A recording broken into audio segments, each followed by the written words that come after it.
After they'd parked themselves in Jerusalem, right next to what we now call Temple Mount, the so-called scene of Solomon's temple. But when you look at the background of Solomon, there is no evidence he existed outside the Old Testament, and every syllable of Solomon means the son, another symbol.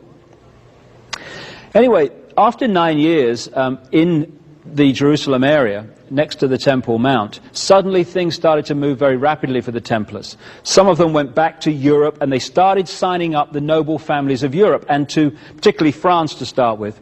And to join the Templars, you had to give them all your wealth. So they became massively wealthy very, very, very quickly. And they created two basic financial centers in their empire. One was in Paris, one was in London. Today, Paris and London are the two key centers of the operational level of the manipulation of the world. No coincidence. After a while, however, the King of France, Philip the Fair, who was up to his neck in debt to the Templars, decided that he was going to remove them. Now, this thing about debt's very important. You can follow through these bloodlines out of the Middle East, these reptilian human bloodlines that became the European aristocracy, etc., a number of themes that keep reoccurring. One is creating prison religions based on the basically same story, to keep masses in ignorance. Two is satanic ritual and blood drinking and such human sacrifice ceremonies, which are still going on today to the same deities they did in the ancient world. And thirdly, the scam where you lend money that doesn't exist to the population and charge them interest on it, which is what happens to this very day, of course. The debt we call debt in the world is actually debt that doesn't exist. It's just figures on a screen. There's no money involved at all. It's just a thought form. So what happened with the Templars is that they played this scam because they were part of this stream, and they got the crown heads of Europe up to their neck in debt to them, just as their successors have the governments of the world today in debt to them. So Philip the Fair wanted to bring an end to this, and there's more to that story as well. And on Friday the 13th, in October 1307, he issued orders, supposedly secret orders, to arrest the Templars on that morning. That's why Friday the 13th has been deemed unlucky ever since. Now, he got some of the Templars, but he didn't get most of them. They got away, and they went in three basic directions. One, they crossed the Atlantic to the Americas, and two other directions. First of all, they went off from their port at La Rochelle in France with the loot, because when Philip the Fair went to get the loot from the Templars in their headquarters in Paris, it had all gone. And they went in their ships, one group of them, around the outside, the west coast of Ireland and into Scotland. And there's a reason they did that, two reasons in fact. First of all, Philip the Fair enlisted the support of the Pope to purge the Templars. But Scotland, with Robert the Bruce, etc., was in conflict with the Pope at the time, and therefore excommunicated, and therefore the Destroy the Templars order didn't apply in Scotland at that time. And also a tremendous number of these bloodline families out of the Near East, these reptile human bloodlines, came out of northern France and Belgium, what we call that area now anyway, and went into Scotland almost en masse. Within 150 years, these bloodlines were running Scotland, and they have the names today that we think are Scottish. We go, Hamilton, Orkney, and MacDougall, Orkney. Scottish? No, no. They came out of that area of northern France and Belgium. And they were the same bloodlines. Robert the Bruce was one of them, that the Templars were connected to. So the Templars went into friendly territory. And they went underground because of the purge, and they re-emerged eventually as the Scottish Rite of Freemasonry. This is why the biggest secret society in the world today that pervades world politics, business, banking, the media, etc., is called the Scottish Rite, after this tiny country at the top of the British Isles, because that's where the Templars went when the purge happened. This is a Knights Templar. You'll see the red cross on the white background. That was the Phoenician fire cross or sun cross. And this is why the flag of England is a red cross on the white background. It's also why you had the Red Cross organization, which is also linked to this network at the highest level. Now here's the flag of England. It's called the St. George's Cross. Now, two big British deities were St. George, who killed the dragon, and the more I research this, the more I feel that is symbolic of this battle between this Martian white race and this Anunnaki reptilian race, because the dragon was very much used to symbolize this serpent race in the ancient world. And so St. George is not actually a British deity, it's actually Phoenician, because that's where the Phoenicians went, to Britain.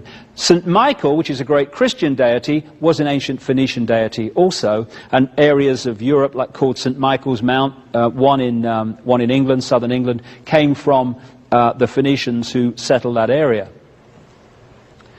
Now, the Templars then moved out of France around into Scotland, and that was one area they went. They went across to the Americas, and they also went down to Portugal. Now, before I get into that, let me show you one thing in Scotland which confirms so much of the fact the Templars were there, and indeed there are many artifacts to prove it, and other evidence. And that's this place, Rosslyn Chapel, in just south of Edinburgh. It is the great city on the east coast of Scotland. And this was built on the land of the St. Clair family. Now, the St. Clair family were a French bloodline going back to the Near East that went to Scotland and became the Sinclair family, that classic Scottish name Sinclair. And this is one of the great holy grails of the Brotherhood today, the Rosslyn Chapel. Now, in the stonework of Rosslyn Chapel, you see sweet corn plants, aloe plants, and cactus plants, etc., that at the time this was built were only found in America. Perhaps still are, I don't know, but certainly then. Which is remarkable because this was built before Columbus left on his journey to discover America. In other words, they'd been long before, they just didn't want us to know it. So, as they went to Scotland, so another group of Templars came down to Portugal, which will connect into America now as we start to enter the modern world. They hid behind an organization called the Knights of Christ, the Knights Templar under another name, and they were a maritime organization because the Templars had a massive fleet of ships. And actually they flew on their ships the flag of the Skull and Bones, which has become known as the Pirates' flag. It was the Templar flag, which is why the Skull and Bones is still a symbol today of this brotherhood. And one of the Grand Masters of this Knights of Christ, the Templars under another name, was a guy called Prince Henry the Navigator. And he had access to maps of the world that the general population never had because of this pyramid, knowledge, ignorance. This is significant because the father-in-law of Christopher Columbus was a sea captain close to Prince Henry the Navigator. So Columbus was not looking for India when he found the Americas. He knew basically where he was going because the maps already existed. Because this unfolding agenda has a time scale, not least through the sun cycles, etc., it means that although they knew the Americas existed, the point had come in the agenda where it had to be officially discovered and therefore occupied by the European races. Now, Christopher Columbus, his name wasn't actually Columbus, his name was Colon. Why did they call him Columbus? Because in the various, not just religious but other historical texts, you see the codes and the code names that the initiates would understand that the general population do not. I mentioned a few minutes ago that the symbol for Nimrod was the fish and the symbol for Queen Semiramis was the dove. Columbus means dove. In French today, colombe actually still means dove. And the Romans in the Roman Empire worshipped a deity called Venus Columba, Venus the dove. Both Venus and the dove were symbols of Queen Semiramis, this deity. So that's where he got his name, Columbus. But there's more actually to look at in terms of this. Because 4 or 5 years after Columbus found that part of the Americas, down the Caribbean, etc., another guy left Bristol, England. And Bristol comes from Barati, that's where the name evolved from, the Phoenician deity. His name was John Cabot, and he discovered what we now call North America. Conventional history has not put Columbus and Cabot together, but you can do, not least through the research of a Freemasonic historian of great reputation called Manly P. Hall, who points out that Columbus and Cabot both operated in Genoa at the same time, and both were connected to the same secret society network. And within a few years, 4 or 5 years of each other, one finds one part of the Americas, the other finds another part of the Americas. Just a coincidence, nothing to worry about. What was actually happening was the time scale had come to take over America, and it moved on after that. So Columbus was a front man and a knowing one. There's one other group that came out of this Near East which it is vital to talk about, and it relates actually to Columbus too. We've seen how one group of peoples moved by land across from that Caucasus, Turkey, Iran area, and across to become the white races of Europe. We've seen how the Phoenicians went to Britain much earlier than that, 3000 BC, but there was another group which came out of the Middle Near East and parked themselves in Venice in northern Italy. And these Phoenicians became the Venetians. And they created a maritime, because they were a maritime nation, the Phoenicians, and financial empire out of Venice. And that financial empire was based on lending people money that didn't exist and charging interest on it and funding both sides in wars. Now, within these white Phoenician bloodlines, yet again, were these reptilian bloodlines, these Anunnaki bloodlines. And again, you'll have to refer to The Biggest Secret to see the enormous evidence that this stuff about the Anunnaki and the reptilians is correct.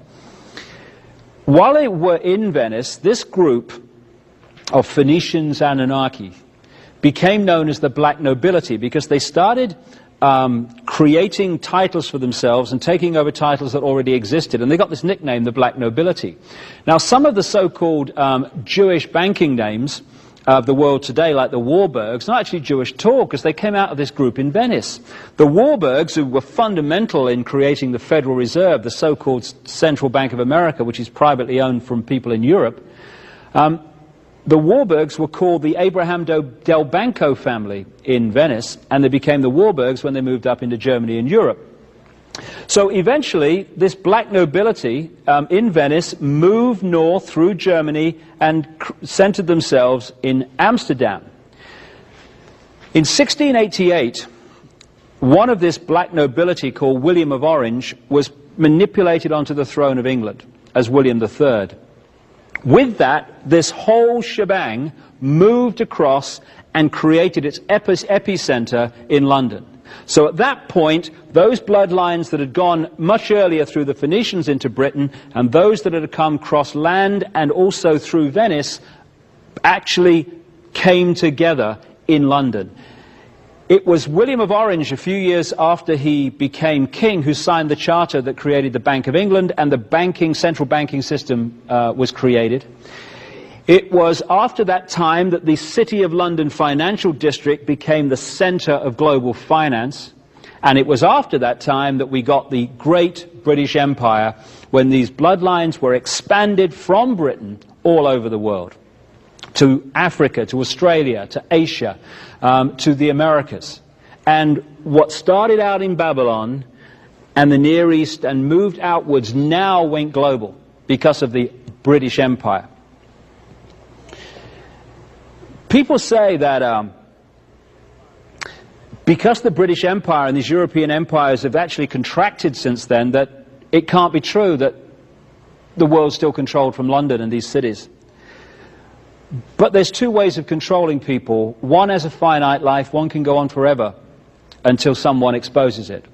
The first one is overt, in-your-face control, the dictatorship, where Britain controls this country and controls that country. The people in that country know where they are. They're controlled by an outside force, like the Russians during communism and the Germans during Hitler. That has a finite life, because eventually, when you know where you stand, you're going to rebel against that control. Much more subtle to replace that overt control with covert control. where people are controlled, but they don't know that they're controlled. People don't rebel about the fact that they're not free if they think they are.